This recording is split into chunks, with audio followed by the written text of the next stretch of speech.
いい子だね。バカ。ちょっとエロい。くそ、なんでだ。呪術高専の伏黒だ。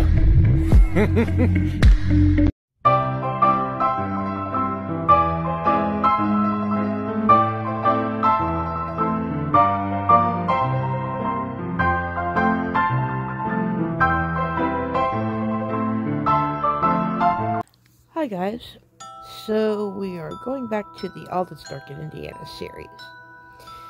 Now the first story that I would like to discuss or talk about is the tale concerning the 7 witches who allegedly haunt the Cloverdale Cemetery.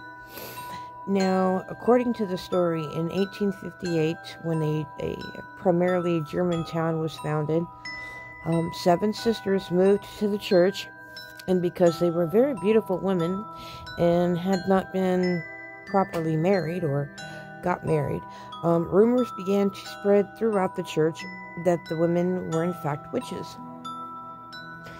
So during this time, apparently, according to the story, the sisters suffered from some type of plague and began to die one after the other, and of course, which only deepened the story. Now, in present day, it is said that if you are disrespectful and you visit Cloverdale Cemetery, these 7 sisters will chase you away from the cemetery. Next, we're going to move on to the story of William McCroy, who has been recently executed.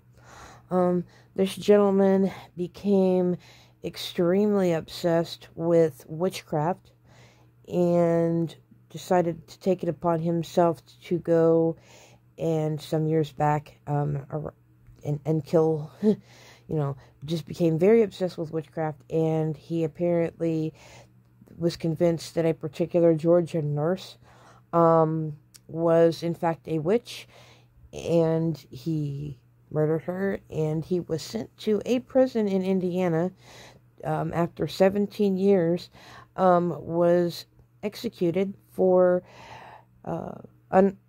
unaliving and murdering a woman that he alleged to be a witch. Welcome to the Bridgewater Cemetery, also known as the Owen Cemetery, located in Scottsburg, Indiana. This cemetery was originally established as a joint family grave site, as well as a place to rest those who lost their life during the Civil War. But this cemetery was also used for something else. To quote the website, onlyinyourstate.com, countless people of color were hanged outside the cemetery on what was called the death tree. Finding out that piece of information is rather shocking to me. Given the last time we were here, we captured an EVP of a man saying, "Look up." I wonder what we captured this time. Did you know there's a lost cemetery in Indianapolis? Well, more than one. At the southeast corner of Kessler Boulevard and Keystone Avenue, there is a little plot of land with this. Most people drive by and have no idea what it represents. But during the Revolutionary War, there were 3 cemeteries there, one of them called Bacon Cemetery. And in 1835, Hiram and Mary Bacon donated all that land to Washington Township in Indianapolis under condition they turn it into a cemetery, and the city agreed. Years later, 1864, Crown Hill Cemetery was opened, and a lot of the graves were moved there. In 1909, a man named George Kessler, an immigrant from Germany who was a large land developer, became the Parks Commissioner, and he reallocated that land for development, housing, and business, and to put a road, a beltway, right through the middle, assuring everyone that, of course, everything would be moved first. And 6 years later, he resigned in scandals. But the city, trying to finish this project, actually hired him as supervisor to oversee it. and he came back to Indianapolis, but in 1923 he passed away while overseeing the project before it was complete. They ended up naming the Beltway Road after him, Kessler Boulevard, and then many years later found out he didn't actually move the bodies after all.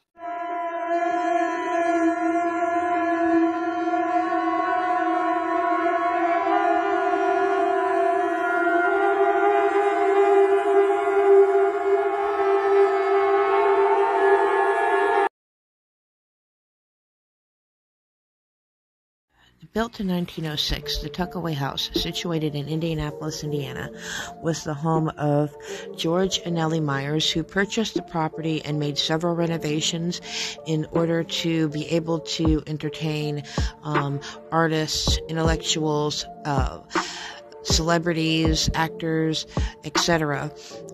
She did consider herself to be a technical palm reader, even though she was empathic, in order to not receive any negative links concerning the occult.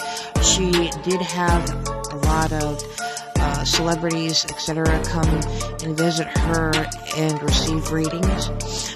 Some of these celebrities that came to her house included Walt Disney, Joan Crawford, Mary Pickford. She even had Albert Einstein as well as Walt Disney. Even Eleanor Roosevelt herself visited the home. And of course, the tragedy with Carole Lombard, who came to Indianapolis to do promotion for war bonds and came to Nellie to receive a reading. During the reading, Nellie informed Carole that to stay away from planes and not fly. Of course, Carole Lombard did not heed Nellie's warning, and soon after, it was believed on her way out of Indianapolis, Carole died tragically in a plane crash. The home is now a historical site. Willow's Weep, a house with a unique cross shape located at a crossroads in Cayuga, Indiana, has a dark history of ghastly deaths and Native American burial ground connections. During a remodel of the house, a book dealing with necromancy and other occult practices was found, adding to the eerie atmosphere. Former owners claim the house was dangerous, and paranormal investigators have reported being attacked by unseen forces. Current owner David Spinks conducted a year-long investigation with hand-picked investigators, where the investigation confirmed the house's reputation as the most evil and haunted in North America, harboring malevolent energies and possibly a bridge between the living and the dead, where